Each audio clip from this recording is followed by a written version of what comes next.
Malgré un premier échec cuisant, j'avais de la suite dans les idées. Je vous l'ai dit, je l'aurai ma nuit au musée Crâné.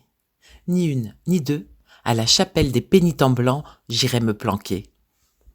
Dans la tenue de circonstance, je passerai inaperçu. Une longue tunique blanche et une impressionnante cagoule conique impactée de 2 trous pour admirer la vue. Nul doute que je me fonde dans le décor. Tel un esprit, invisible, je me faufilerai dans ce lieu sacré. Et personne ne m'empêcherait de rester dans la maison de Dieu. À peine entré, je pris conscience que la première œuvre d'art, ici, c'est cette céleste chapelle. Sous ses voûtes en croisée d'ogives, l'espace est d'une sobriété époustouflante. Et quel accueil! D'abord, on me tend un bouquet de fleurs, non signé, mais un Van Gogh. Des glaïeuls, il me semble. Tiens, qu'est-ce qu'il fait là, celui-là, dans ce granet 20e? Ce petit tableau, que le collectionneur avait acquis par miracle, était juste à sa place. Un peu plus loin, dans un fauteuil pour deux, Dora Maar et Marie-Thérèse se partagent le même chapeau et me tirent la révérence. Nous savons bien que Picasso a toujours eu le cœur entre deux chaises. Première claque. La deuxième, malgré mon accoutrement, m'ouvrira un nouveau regard sur tout ce qui s'ensuivra. Un vrai sauvetage. Des bras tendus, comme une danse, un élan du cœur qui vous sort de l'abîme, une vague qui, tel un tsunami, vous retient en son sein. Puis un homme et une femme, en black and white.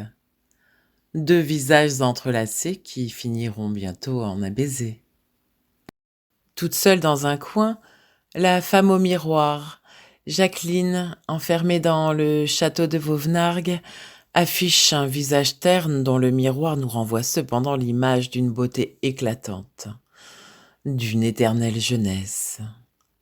Tellement de Picasso.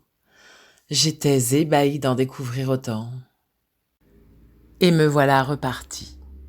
Entre les toiles et les visiteurs, je file. Comme Bissière, je tisse ma trame. Je construis mon histoire, leur histoire. Je rêve, un pavillon français sur mon île adorée, le goût du sable, un triptyque à l'œuf, comme une peinture rupestre dont irradient des rythmes de percussions africaines. À cela se mêle l'écho de guitares flamenca. Je ne sais plus dans quelle époque je me promène. Je divague dans un paysage bleu marine de Nicolas de Staël. Je traverse le pont de Meulan. Je croise une Finlandaise rougissante et rugissante, une vraie fauve. Je grimpe tout en haut d'une tour Eiffel qui se laisse emporter par le vent et j'ai la tête dans les nuages. Je me sens si légère, Fernand. Verrai-je la lumière de ce matin de printemps et ce jour d'été dans l'escalier du Canet? Ce serait bonnard, mais rien n'est moins sûr. J'avais repéré mon lit. Je suis passée et repassée devant. Là, dans un décor modeste, dépouillé de toute fioriture, trônait la collection de toute une vie, l'empreinte laissée par les rencontres qui l'ont générée.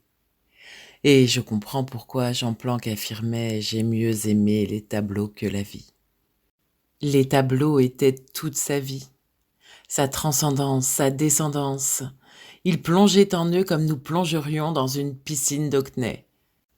Alors, il s'est entouré des plus grands de son époque, des plus innovants.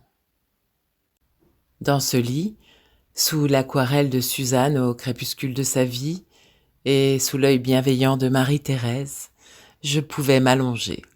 Je somnolais. Tous les visiteurs s'étaient éclipsés.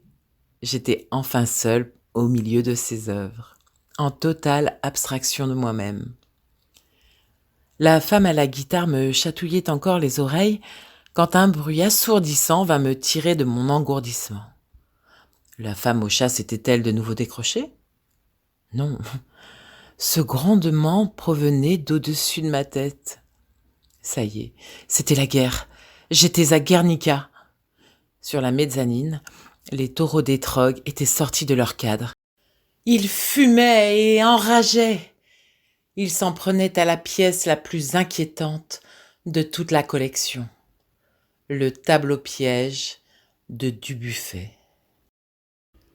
C'est alors qu'entre deux hommes à chapeau, sous les traits de Beckett, Godot est apparu. Il me tapa vigoureusement sur l'épaule et me dit « C'est pas la nuit des musées ce soir. Nous allons fermer. Merci de bien vouloir rejoindre la sortie. » Si vous vous attendiez à un miracle, c'est raté. Mais je vous promets qu'un jour je l'aurai, ma nuit au musée.